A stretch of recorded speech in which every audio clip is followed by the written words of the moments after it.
Las opiniones presentadas en este programa son expresión libre de quien las expone y surgen al aceptar la invitación del equipo de dirección y producción. En ningún momento comprometen el pensamiento ni la línea editorial de Teleantioquia.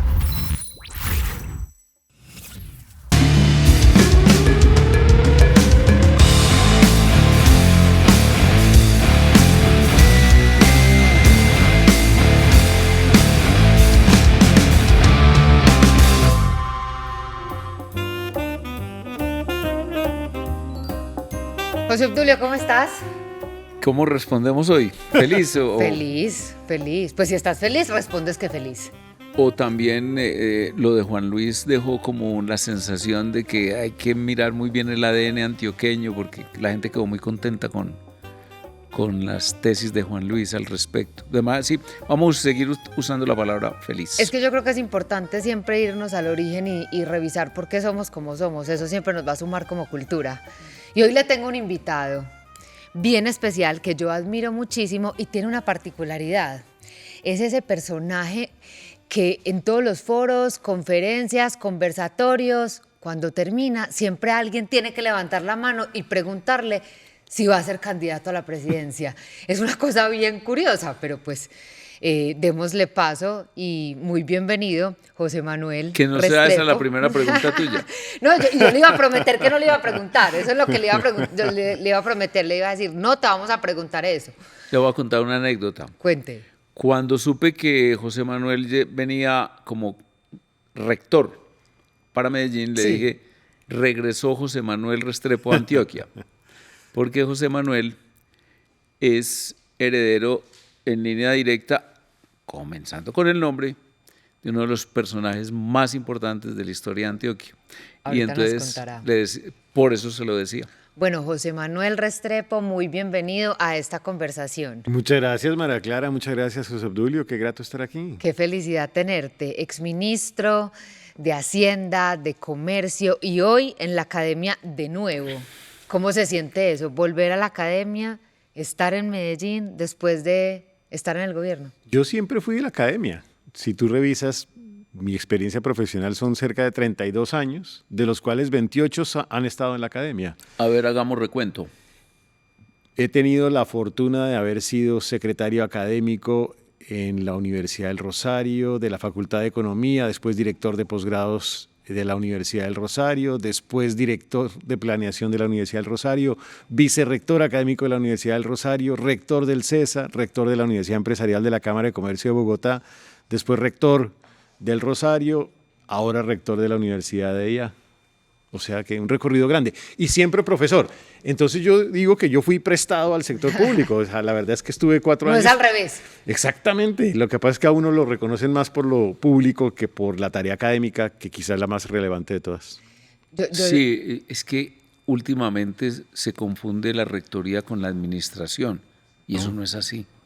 El rector tiene que darle una línea académica y casi que debe haber una compenetración entre la figura del rector y su pensamiento y su orientación y la universidad. Y sabes que estábamos hablando ahorita, José Obdulio, y no sé tú qué opinas, pero el tema de lo público, lo político con la academia es un matrimonio perfecto. También. Porque los que hemos tenido la capacidad, la oportunidad de estar en un aula y de comprender los jóvenes, los niños, qué está pasando, sus familias, sus contextos, tenemos una información relevante para generar cualquier política pública. Pero José Manuel, lo vi que lo paramos. No, ibas a decir algo al respecto. No, lo que iba a decir es que en el ejercicio también de lo académico, uno, como tú lo dices, tiene la mejor oportunidad de la vida, que es estar en contacto con los estudiantes. Yo nunca he dejado de ser profesor, salvo el momento en que fui ministro de Comercio y ministro de Hacienda, simplemente porque no había tiempo y porque me daba mucho miedo incumplirle a mis estudiantes.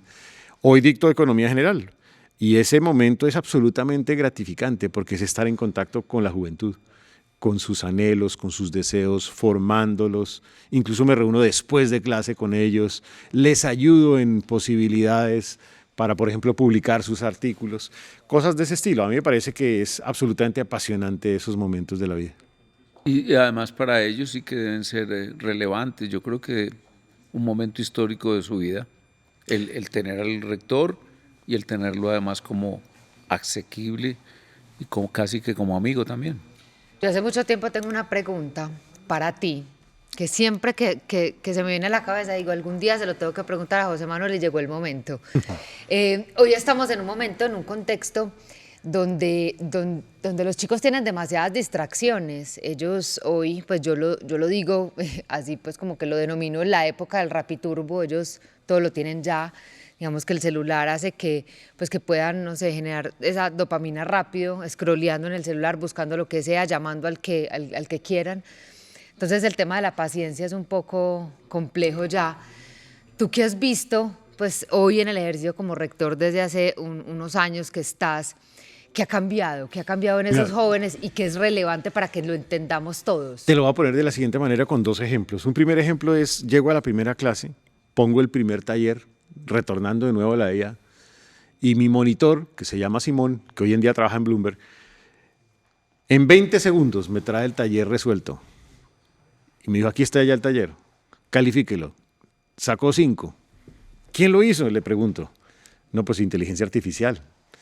Entonces aprendí que ese no es el camino y que ahí hay una transformación incluso en el modelo educativo. Que lo que hay que lograr es cómo tener pensamiento crítico respecto de eso. Entonces, el último ejercicio que hice con ellos, necesito un ensayo a la luz del texto de una persona, de un autor relevante, alrededor del propósito de país y cómo mejorar la economía colombiana. Entonces, la diferencia es que lo tiene que hacer ChatGPT, o sea, lo hace la inteligencia artificial. Y después ellos tienen que hacer otro ensayo en donde digan por qué se equivocó la inteligencia artificial. Realmente yo evalúo lo segundo. O puede que no se haya equivocado. Yo los pongo, los desafío para que me demuestren por qué se equivocó, para que intenten hacer un racionamiento sobre esa pregunta. Análisis. Y a partir de ahí uno encuentra que ellos entienden que la inteligencia artificial es el mejor mentor posible porque le permite llegar a un tema, pero además que ellos tienen pensamiento crítico, es decir, que ellos son capaces de hacer un debate sobre el documento que inicialmente elaboró la inteligencia artificial. Es que la sola pregunta que uno le haga ya es crítica. Claro. Porque puede ser contra la corriente principal de la universidad en temas económicos o contra el pensamiento del señor ministro. Pues si yo, por ejemplo, hoy estamos en contradicción en el tema. Eso me dijo ahora, Pero una contradicción respetuosa. ¿Cierto? Pero entonces lo interesante es cómo el estudiante hizo la pregunta. Porque la primera reacción en Colombia muy negativa con la inteligencia artificial fue la del presidente de la República. ¿Te diste cuenta? En entredicho. Que la puso en entredicho como si fuera absurdo. Y ya los otros, al otro día dijo que ese debía ser el negocio de Ecopetrol. Pero te voy a poner el segundo punto, a tu pregunta también. Nunca había visto una generación tan comprometida, por ejemplo, con la sostenibilidad, vista de manera comprensiva. Sostenibilidad ambiental, sostenibilidad social, sostenibilidad empresarial. Es decir, los jóvenes son súper conscientes de esa realidad. Y uno tiene que ser consciente también de que con eso aprende. En mi generación no existía tal conciencia sobre el tema medioambiental. Y hoy en día los jóvenes le enseñan a uno. Luego, para mí la clase no solamente es un momento para enseñar y compartir, sino también es un momento para recibir de mis estudiantes. Y por eso lo valoro, porque yo aprendo también en una cátedra. El milenio, el salto del 99 al 2000. Y entonces hubo un gran debate mundial. ¿Cuál fue el invento? ¿Cuál fue el gran salto del milenio? La imprenta, Gutenberg, 1453. El de la inteligencia artificial es más importante, ¿o no te parece? En 4 meses. Y además les anticipo también a los que nos están viendo, televidentes. En los próximos 20 años, los cambios tecnológicos van a ser mucho mayores que en la totalidad de la historia de la humanidad. O sea, esto va a cambiar completamente. Este programa va a cambiar completamente. Ustedes van a cambiar completamente. Todo, así es. Pero y eso es un desafío para todos, incluyendo lo político y lo público, que tú sabes que es incluso más lento. Entonces, ahí el desafío es mucho mayor. Lo apasionante, José Manuel, es que le toque en una gran universidad ese escenario de esa revolución. ¿O no estás disfrutando mucho? Y en una universidad que por esencia es EIA, que es EIA. Es una escuela de inteligencia artificial en el fondo. Además de ser ya una nos universidad de ella. Te echan el nombre. No, ni me falta. Simplemente surgió aquí en tener la razón no suficiente, aquí para debatirla. No, pero está muy bien.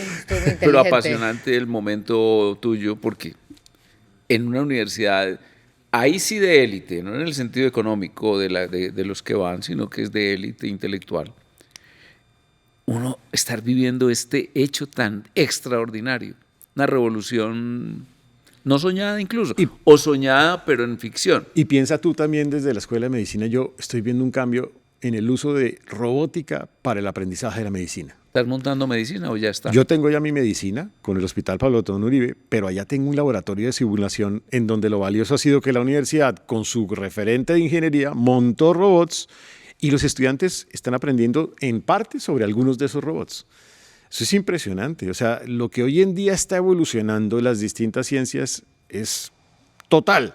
Hoy justamente estábamos hablando de un spin-off sobre cómo usar inteligencia artificial para mejorar la analítica de datos al interior de compañías micro y pequeñas empresas. Y estás viendo como la construcción de un nuevo mundo, además de una nueva realidad, una potencialidad infinita en cuanto a que este salto es un salto que si lo aprovechan los países, los enriquecerá, yo no sé en qué proporciones de crecimiento. Y para ponerle política, si nosotros nos quedamos pues aquí diciendo que la inteligencia artificial es un problema, que qué vamos a hacer con la inteligencia artificial, Críticos y que nos van pues nos vamos a rezagar. Y las diferencias en materia económica pues van a ser sustantivas con Colombia.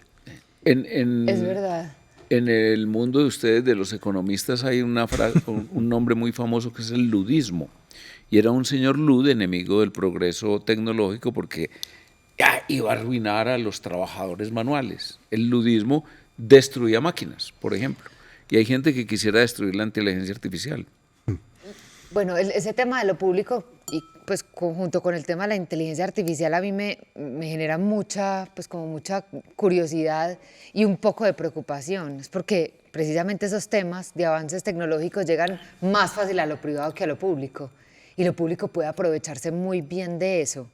Pues yo creo que tú que has visto, por ejemplo, que es importante tener en cuenta, y lo digo a nivel general, pero a nivel de políticas públicas en cuanto a la economía, el desarrollo, tantas cosas que tú debes tener en tu cabeza. Te lo voy a poner en dos cosas. Una, gobiernos digitales.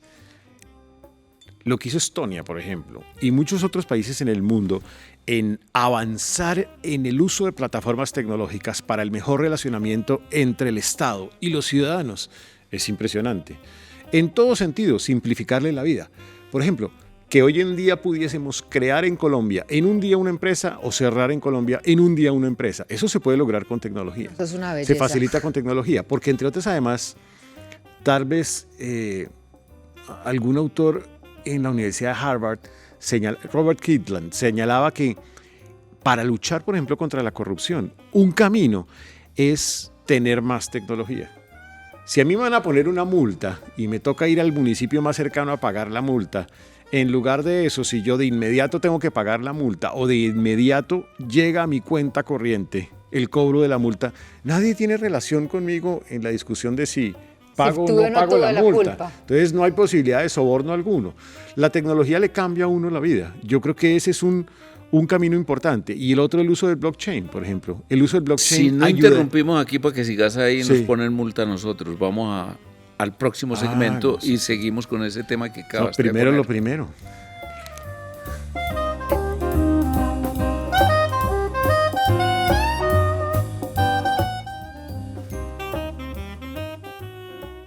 Y les estaba contando de otra potencialidad que me parece fascinante.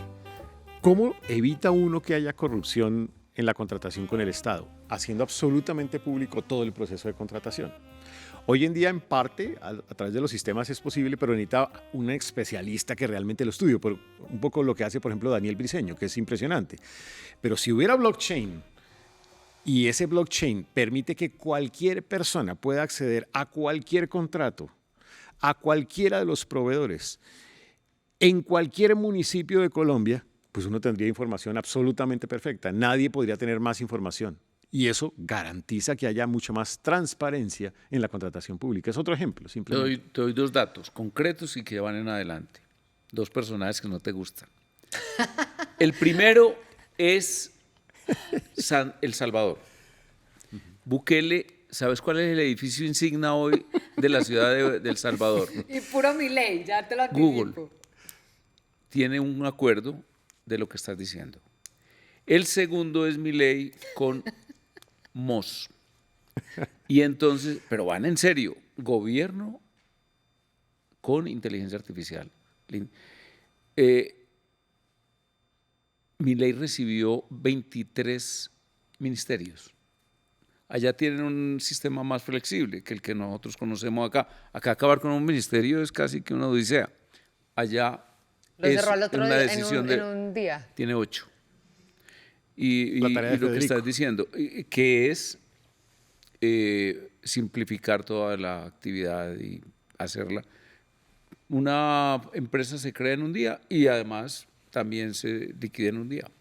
Y en términos así como microeconómicos, como empresariales, ¿cómo ves, o sea, cómo desde el Estado con esa tecnología podemos ayudar aparte del ejemplo de crear una empresa y... Te voy a poner un ejemplo. Tu sí, empresa. Sí. Tú trabajas con los proveedores de la industria del entretenimiento. Entonces, uno tiene una cantidad de información sobre la industria del entretenimiento.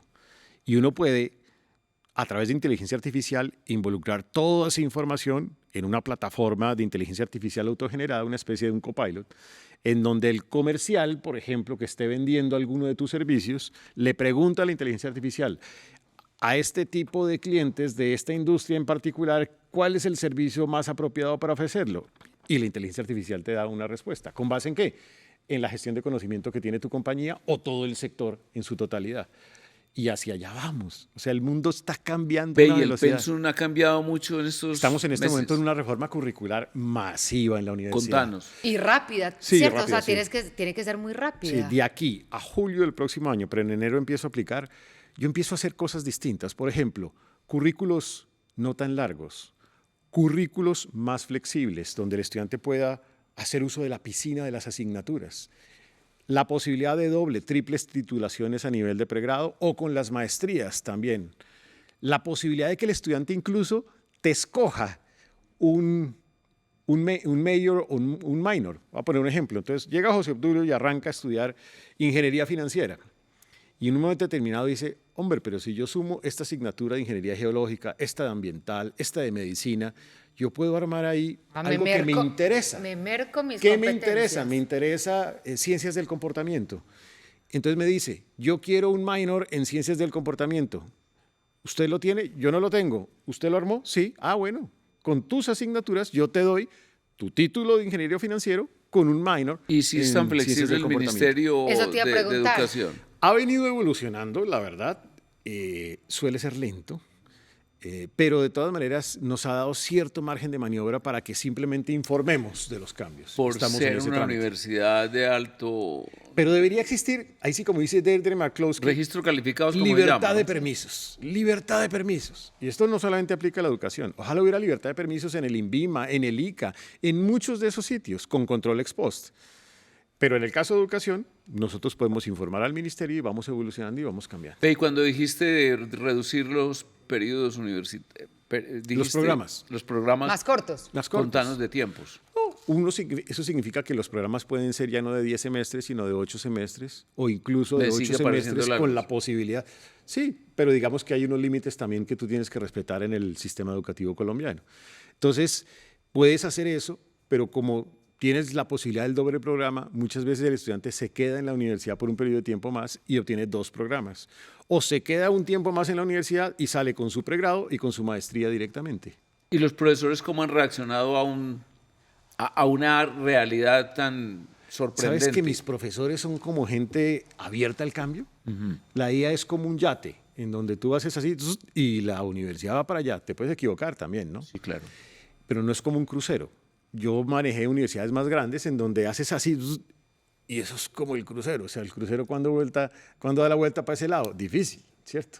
¿Y qué está pasando, ya mirando en tu caso como colega, en las universidades mastodónticas?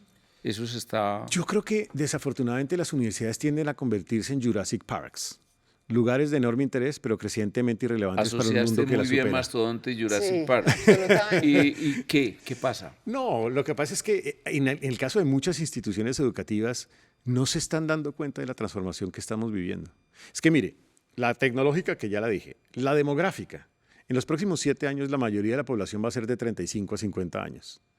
Se han cerrado más de 6.000 colegios, instituciones educativas Oigan, en el país oigan, entre el 2020 televidentes. y el 2025. ¿Qué he hecho? La transición también económica. El ahorro privado se ha reducido y el ahorro público también. Cada vez va a haber menos recursos para las instituciones educativas. Y la transición académica. Los jóvenes hoy quieren cosas distintas. Quieren programas distintos, quieren más pertinencia, más cercanía con el mundo real. Si las universidades no nos damos cuenta de eso y reaccionamos y salimos de la Torre de Marfil en la que históricamente hemos estado, de los claustros en donde históricamente hemos estado encerrados, pues tenemos el riesgo de desaparecer. Y creo que hoy más que nunca se necesita ser consciente de que hay que preservar el valor de ser universidad, la integridad de ser universidad, pero simultáneamente cambiar, porque si no cambias, desapareces. Y que no le metamos, María Clara, una politiquería diciendo que es que no, lo que pasa es que las universidades privadas, porque se van para afuera, etcétera.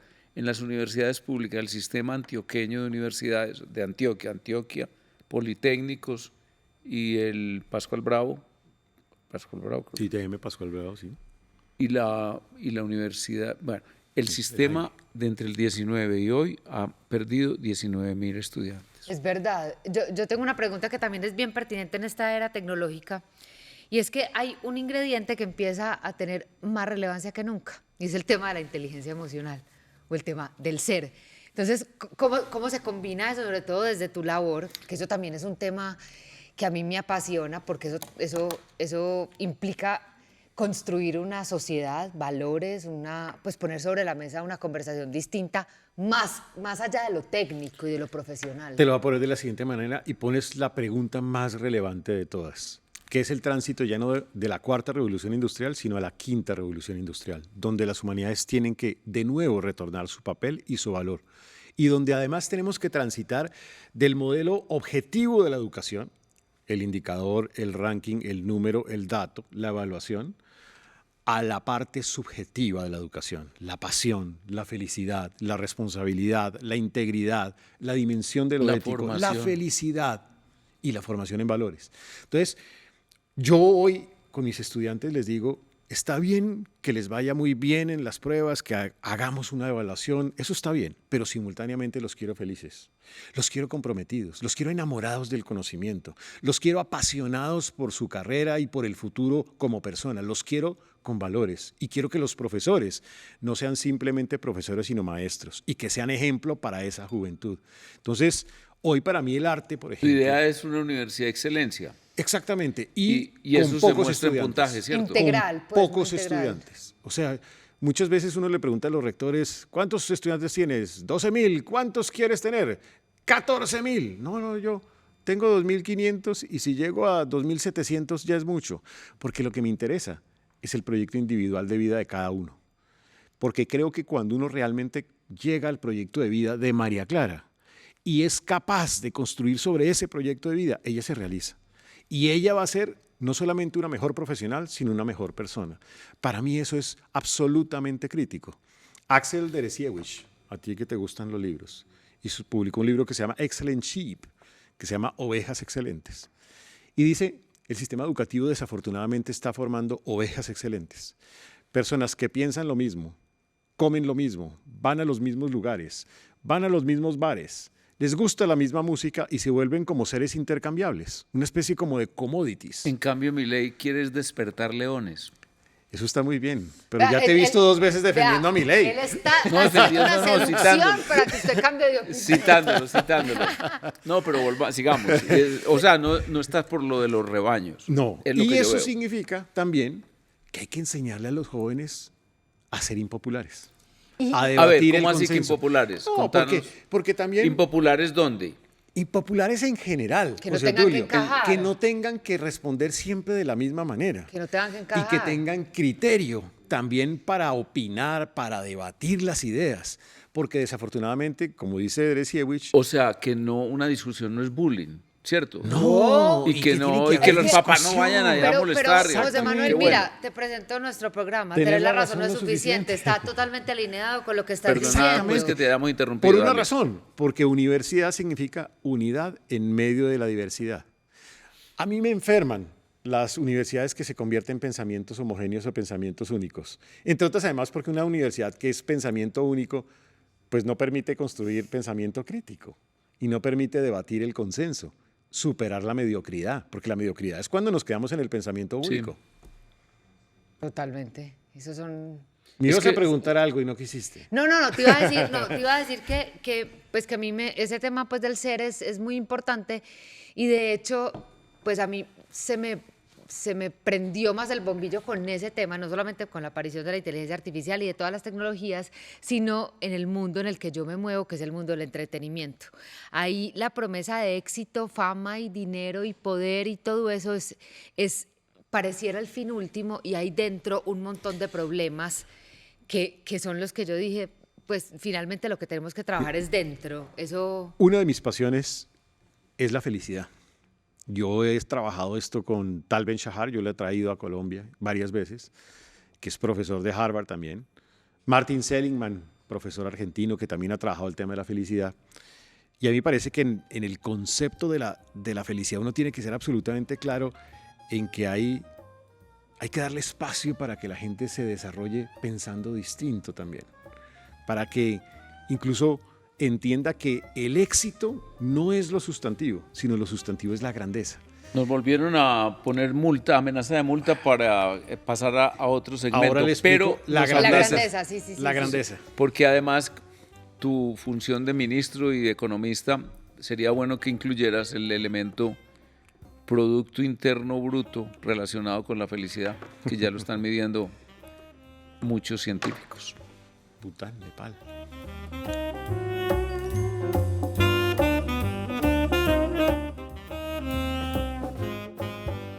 Volviendo al tema de la grandeza, un poco eso se lo aprendí a Francisco José Herrera Jaramillo, Pacho Jaramillo, un profesor muy importante en el país que daba filosofía. Y dentro de eso, él me enseñó que la vida no es la búsqueda del éxito, sino de la de grandeza. Porque por el éxito entendemos poder, prestigio o dinero, y nos equivocamos. Y ahí es donde la felicidad se convierte en una buzzword, una palabra que suena mucho pero que no dice nada. Conozco mucha gente con poder, con prestigio y con dinero y no es feliz. Y conozco mucha gente sin poder, sin prestigio y sin dinero y es absolutamente feliz y radiante. Creo que hay que enseñarle a nuestros jóvenes que la grandeza es más importante. La grandeza, ¿qué significa? Trascender. Significa mirar atrás y descubrir que tienes huella, que has dejado algo a lo largo del camino. Y eso no es tan sencillo en el sistema educativo, porque hay veces el dinero atrae mucho. Pero repito, el dinero al final puede ser efímero. Es como esos juegos pirotécnicos que son muy relucientes. Hay una mariposa que se llama efímera, así se llama, dura 24 horas. Borges tiene un cuento bellísimo al respecto, porque ya a las 3 horas de vida ya comienza a estar cansada. Y es excelente esa analogía porque ya está más que comprobado, solo hay que comunicárselos más a los jóvenes. Realmente la satisfacción medida cuando uno compra algo nuevo, de lujo, por ejemplo. ¿Cuánto está en ti instalada la satisfacción cuando compras un carro? Eso no pasa de 6 meses. ¿Sabes cuál es la fuente más importante de la felicidad? Las mejores y buenas relaciones humanas. Sí. Cuando uno tiene y construye buenas relaciones humanas, uno se vuelve de verdad una persona muy feliz. La gratitud, recibir gratitud, expresar gratitud, es una expresión de felicidad también.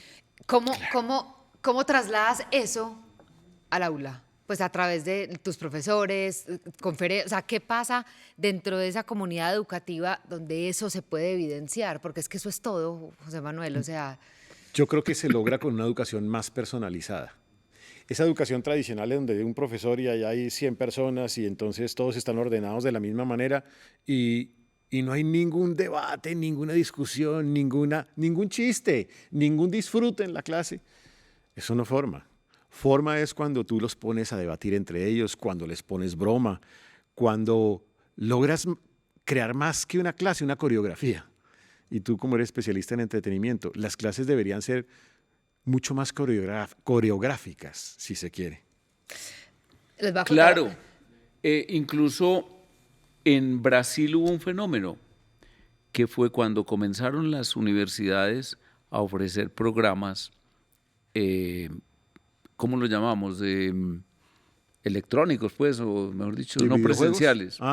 Virtuales. Virtuales, hubo un boom de profesores que eran histriónicos y se volvieron casi que... Claro, pero es que yo adopté eso cuando fui profe. Yo enseñaba economía y yo me acuerdo que yo nunca ponía una curva de demanda y enseñaba que la pendiente de la curva era negativa, sin antes ponerlas a vender y pues usted la vendedora, usted la compradora, empiecen a negociar y a partir de ahí, lógicamente, vamos a mirar cuál es la pendiente de la curva. Lógicamente, entonces nunca lo van a tener que memorizar.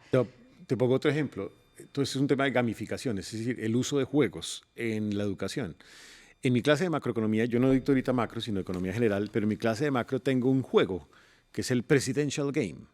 Uno tiene que ser presidente de los Estados Unidos por periodos de, son 6 años, ¿no? En los Estados Unidos. 4 años. 4 años. 4 con posibilidad de una elección. Exactamente. Entonces, uno ahora va te cuento la anécdota de por qué solamente un periodo. Uno va año tras año y uno tiene que ir tomando decisiones de política monetaria, de política fiscal, de política cambiaria, decisiones económicas y vas viendo cómo se va comportando el PIB, cómo se van comportando las tasas de interés y llega un momento en donde te botan del cargo. O sea, porque, qué pena decirlo, la cagas. Y entonces todo se va para el carajo. La economía se va para el carajo. Entonces ahí te sacan. O sea, fuiste un mal presidente. Fuiste un mal presidente. Entonces yo lo que les digo es, tienen que jugar las horas que sean necesarias para que ustedes logren los 2 periodos, pero al final de los 2 periodos tienen que ser de los 3 mejores presidentes de los Estados Unidos en la evaluación que hacen el pueblo, porque el pueblo hace una evaluación en el juego. Es impresionante, es fascinante. Y tengo estudiantes que han estado 12 horas seguidas. Me dicen, pero profesor, no he podido llegar a ser el 3er mejor presidente de Estados Unidos. Hasta que no llegues, no me entregas. ¿Cuáles ¿Cuáles son, en tu opinión, los 3 presidentes de los Estados Unidos? JF Kennedy fue uno muy bueno. George Washington también aparece en primer lugar, en los primeros lugares. Theodore Roosevelt también aparece muy bien. ¿A ti? No está muy identificado ninguno. Pero eso no importa. Sí. No, y Ronald Reagan también queda en los primeros lugares. Sí. Ahí sí te doy gusto. Sí, ahí sí. Pero Lincoln para mí sí es un presidente. Y Washington, no, de Washington mire, sí tenemos razón. Para darle la razón, en el Reino Unido, Margaret Thatcher, ahí nos ponemos de acuerdo. Para darle la razón, él te contempla también. Está muy bien. Sigamos, que interrumpí. Pero quería decirte esto. Yo soy muy admirador del sentido común norteamericano que está unido también a un pensamiento filosófico pragmático. Y es que ellos nunca reglamentaron el tema de la reelección, sino hasta cuando un presidente, por circunstancias muy especiales, fue 4 veces presidente. Anteriormente se había creado simplemente una institución mental, o dijéramos consuetudinaria, y es que Washington dijo, le preguntaron, señor presidente, ¿usted quiere repetir? Y dijo, sí. Al tercer periodo le dijeron, ¿usted quiere continuar? Y dijo, no. 2 periodos. Eso. Bien. Y de ahí en adelante esa fue la norma hasta Roosevelt, que aceptó ser presidente 4 veces porque estaban en guerra mundial. Yo creo, José Manuel, que esa forma también de ver la vida tuya, que se impacta en la universidad, pero ¿cómo impactó los ministerios cuando estuviste? O sea, ¿de qué manera? A José Manuel lo sacaron de la universidad, sacado, y se lo llevaron, yo creo que cogido para que fuera, pero es para que ministro de Comercio. Exacto, primero ministro de Comercio, después de Hacienda, pero ¿cómo impregna eso que es él y que nos cuenta acá y que hoy lo hace con la comunidad educativa en un ministerio donde quizás es más complejo, evangelizar ahí es más difícil, porque son cosas filosóficas profundas, pero que con la economía casan perfecto? Lo que pasa es que la gente no lo ve así. Te lo voy a poner al contrario. Mi primer cargo fue ministro de Comercio, Industria y Turismo. Me correspondió el momento más crítico para ese ministerio porque era un ministerio que enfrentó la caída del sector privado en la pandemia. Yo me acuerdo que cuando el presidente de la República me dice hay que cerrar aeropuertos, dije, presidente, pero va a acabar con el turismo, o sea, esto acaba con el turismo. No hay nada que hacer, hay que cerrar aeropuertos. Y después de haber tenido al cierre del 2019 el récord más exitoso de visitantes internacionales, la industria creciendo a más del 4%, cerraron la economía. Y ahí me tocó manejar la pandemia con el sector privado. Yo digo que no fui ministro de Comercio, Industria y Turismo, sino psicólogo del comercio y la industria del turismo, porque todos los empresarios me llamaban ¿Qué hago? hacemos? ¿Qué ¿Qué hago? hacemos? ¿Cuándo van a abrir? Etcétera. Hubo mucho ingenio, mucha solución a problemas, dijéramos. Mucha creatividad. Sí, por ejemplo, la nómina. Imagínate vos que sos empresaria pagando nómina sin ingresos. Pero ahí donde la Lo vi. academia me dio una ventaja, porque la academia le enseña a uno a escuchar, aún a los distintos, como José Obdulio. Le enseña a uno a escuchar. Y en esa capacidad de escucha construye uno en la diferencia. No se queda en una o en otra orilla del puente, sino recorre el puente y descubre que en la mitad de él hay propósitos comunes. Y construye también buenas ideas. Con los gremios nos sentamos y definimos 35% de los decretos de emergencia económica. Yo los diseñé uno por uno, incluso con algunas medidas que eran muy debatibles. Y la verdad fue fascinante. Eso me lo dio la capacidad de escucha. Igual en Hacienda, porque me correspondió sacar una reforma tributaria cuando estábamos en el peor momento de la discusión política y Es que social del entraste país. precisamente por el fracaso de la reforma tributaria que presentó Carrasquilla. Y en ese momento la capacidad de escucha fue también muy importante.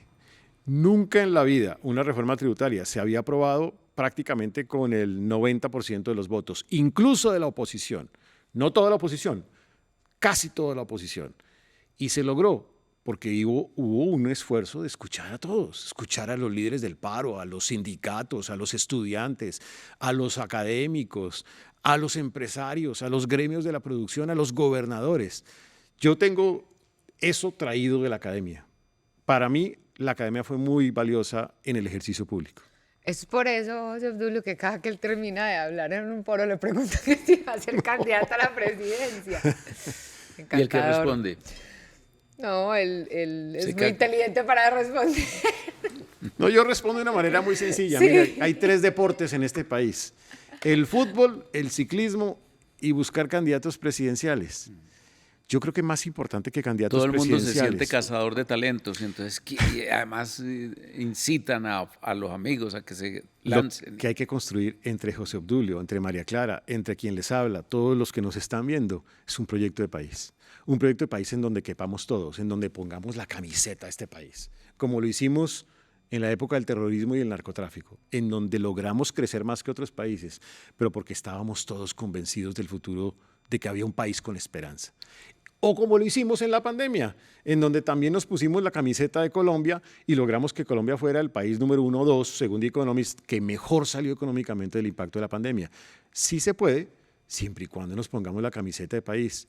No sigamos en esa lógica de que todo el que está en oposición ataca al que está en el gobierno y nada sirve y todo hay que destruirlo. No, hay que construir sobre lo construido. Sí, el problema en donde nosotros discrepamos es este, es que yo creo que el enfrentamiento es socialismo-libertad.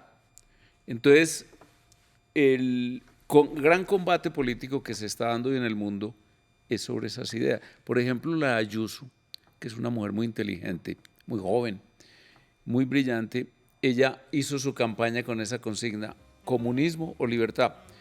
Entonces dirán, no, pero es que los de aquí no son comunistas. Claro, es que el socialismo, dijéramos, es una especie como de género en donde caben especies como Claudia López o Petro o Alejandro Gaviria, pero son el sector. Pero fíjese que ahí es donde yo voy a ir desde este lado del puente, voy a ir hasta el centro del puente, voy a invitar aquí a José Obdulio a la mitad del puente y nos poner de acuerdo en la mitad en que lo que hay que lograr es una identidad alrededor de las instituciones, respeto a las instituciones, todas ellas, respeto a los medios de comunicación, construcción alrededor de esos propósitos se puede lograr, porque todos al final queremos que al país le vaya mejor. Verdad. Vamos al cuarto segmento.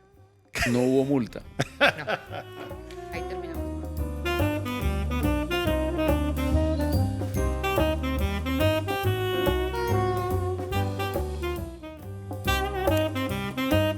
Y teniendo en cuenta lo que estábamos hablando, yo sí siento, José Obdulio, que a veces como separarnos en ese comunismo y libertad, pues nos hace un poquito de daño. Siento yo que si fuera un propósito común, sería más fácil, porque es que el otro nos pone a pelear.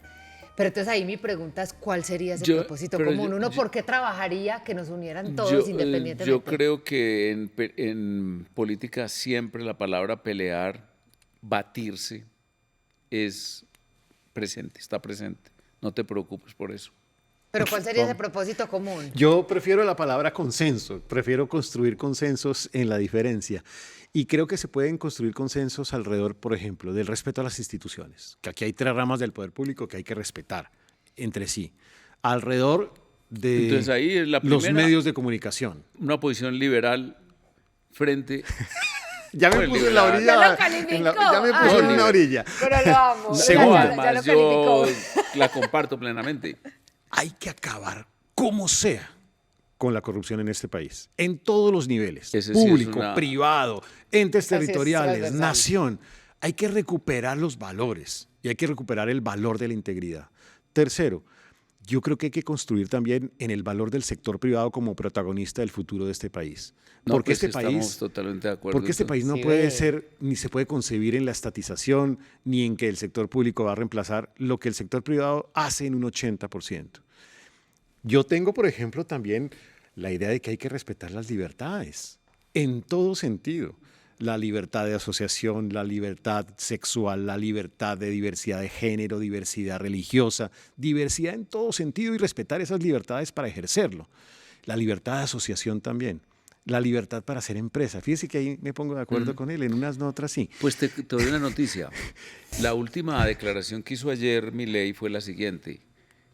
Argentina, Pero no me ubique en esa categoría. Argentina será el país con la economía más libre del mundo. Pero también creo que tenemos que ser más conscientes de lo social.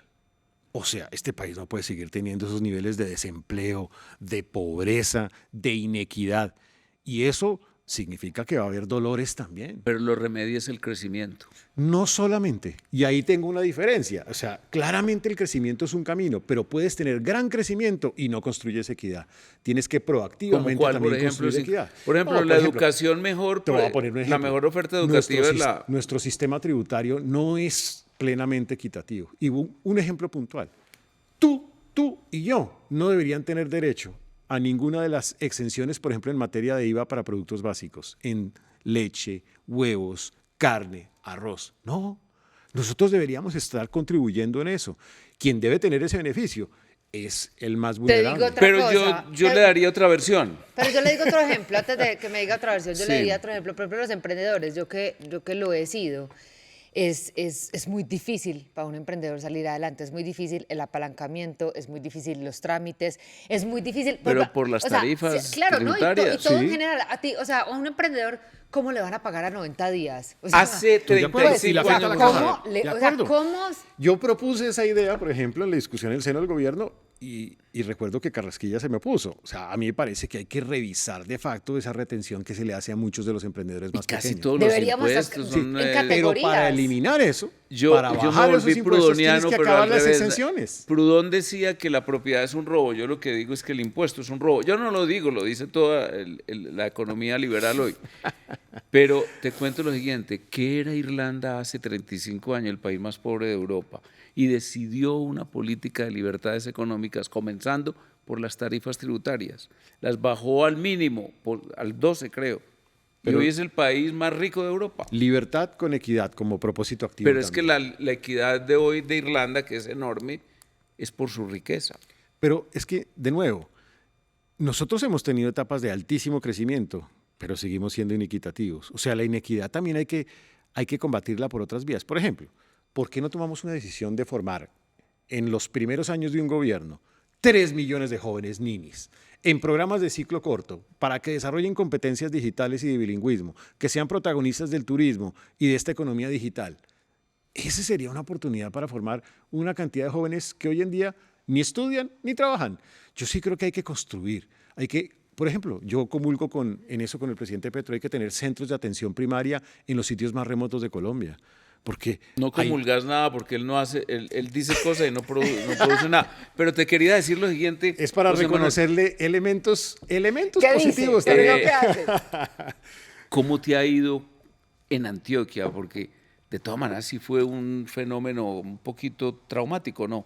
Trasladarte desde la capital. Sí, ha sido complejo. Hablarnos de Pero- lo que observas en la sociedad antioqueña desde la academia. Yo me he sentido como en casa, en el sentido de que he descubierto al antioqueño. Me apasiona además el antioqueño. No pretendo convertirme en antioqueño, pero sí en entender la cultura. Y hoy me hago parte de la cultura, una cultura de empresarialidad impresionante, una cultura de esfuerzo y de trabajo también muy valiosa, una cultura que es austera. El antioqueño no le gusta mostrar lo que hace.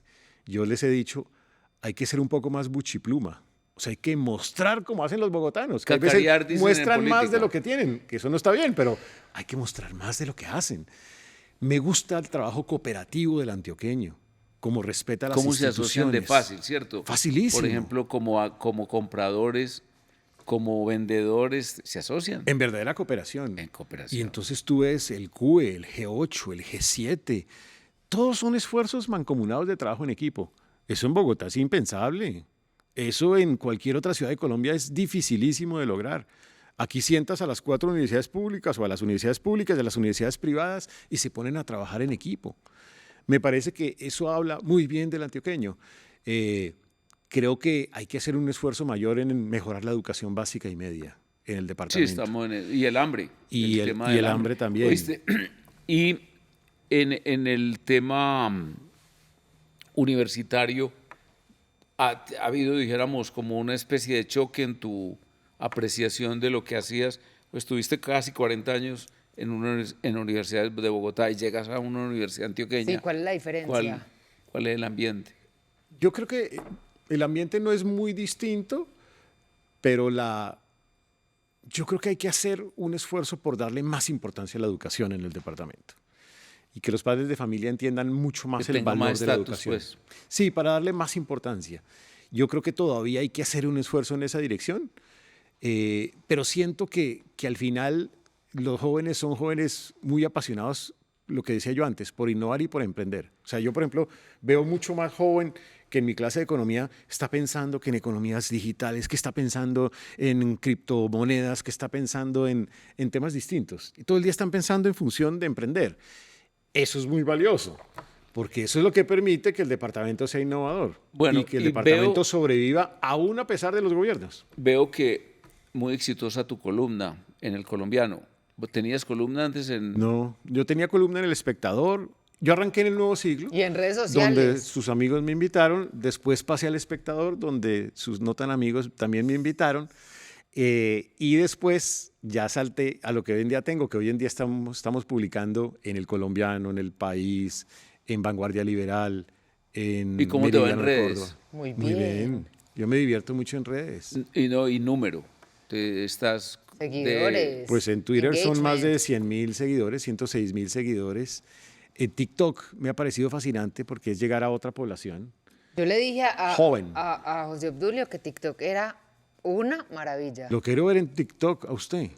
TikTok es una oportunidad para debatir o para hablarle a personas mucho más jóvenes. Además es una red que de un momento a otro crece muy rápidamente. Entonces hay temas que generan mucho impacto. Por ejemplo, cuando hablé de reforma pensional, mucho impacto. O sea, más de 150.000 personas vieron el TikTok de reforma pensional. Ve Porque cómo porque no es a quien sigas, sino que tu contenido se lo puedes mostrar a muchas Exacto. personas. Entonces, Sí. por eso se va tan Y en Instagram tan me va muy viral. bien también. hay un quiebre muy maluco cuando uno se va de una ciudad a otra sin la familia. Sí. ¿Cómo te ha ido con eso? No, ¿O digamos te que viniste con la familia? mi señora dice que me ve más que cuando era ministro, porque lo que sí es que respeto los fines de semana con mi familia. Entre otras, además, porque el paisa no lo invitaría a uno a las fincas los fines de semana porque suele invitar solo a la familia. Entonces yo digo que mi finca en Llano Grande es en Bogotá y yo me voy y Sí. allá estoy con mi familia feliz. Muchas veces tengo que viajar a Bogotá por eventos, por actividades, por esa centralización que tanto Sí. criticamos los dos. Y bueno, y porque... ¿Y no de te todas gustaría que maneras, se vinieran? Sí, Que- pero no es tan fácil Ya es lograr muy- que hijos grandes se vengan a esa edad también. Sí, pero sí es fácil porque ya realmente Cuando crezcan más. entre Río Negro y Bogotá hay un puente. Ella 17 minutos al aeropuerto, yo llego casi que el avión lo están prendiendo, me monto, media hora a Bogotá, eso es como montarse en un taxi. Es sí. más, me demoro menos de lo que vivía en Bogotá, que vivía en Chía, me demoraba 2 horas al centro. Ahora aquí me demoro mucho menos. O sea que tu balance de tu nueva vida antioqueña, del regreso de los José Manuel Restrepos a Antioquia, veo que es todo positivo. Sí, todo positivo. Ha sido un momento de aprendizaje también, de compartir incluso con el sector productivo de la región. Y eso que dicen de que los antioqueños son muy excluyentes, como muy difíciles de... Pues conmigo no, porque cuando me dicen o siento eso, yo le digo que yo soy Restrepo, yo tengo pasaporte paisa. Sí, claro. Sí, o sea, es más, algunos les doy en broma, con la rectora de AFID bromeamos, yo le digo, es que mi hija, tú eres hija mía. ¿En qué sentido? Que yo soy descendiente directo de don Juan del Corral, creador del Estado de Antioquia. Por lo tanto, si no, tú estarías... No sé si sabías esto, es la primera acta de constitución independentista realmente, es la de Antioquia, la redactó él. Fue el dictador, José Manuel, siempre me olvida. Juan del Corral. Juan del Corral. Pero no dictador porque fuera dictador, sino porque era muy culto. Porque dictó las constituciones. No, porque es que había una figura romana que el pueblo le entregaba la autoridad de las 3 poderes para que lo ejerciera por 3, 4, 5 meses. ¿Liberal o conservador? No, era un puro liberal, en el sentido de libertad. O sea, sería además hoy un admirador de Milei. Muchas gracias, José Manuel. Qué delicia de conversación haberte tenido aquí. Fue una maravilla. Muchas gracias, María Clara. Muchas gracias, Julio. Y felicitaciones. Se nota mucho tu presencia. Acrecentaste la vida cultural y científica de la ciudad y del departamento. Y el departamento me acrecentó mi propia vida personal, profesional y humana. Qué bueno.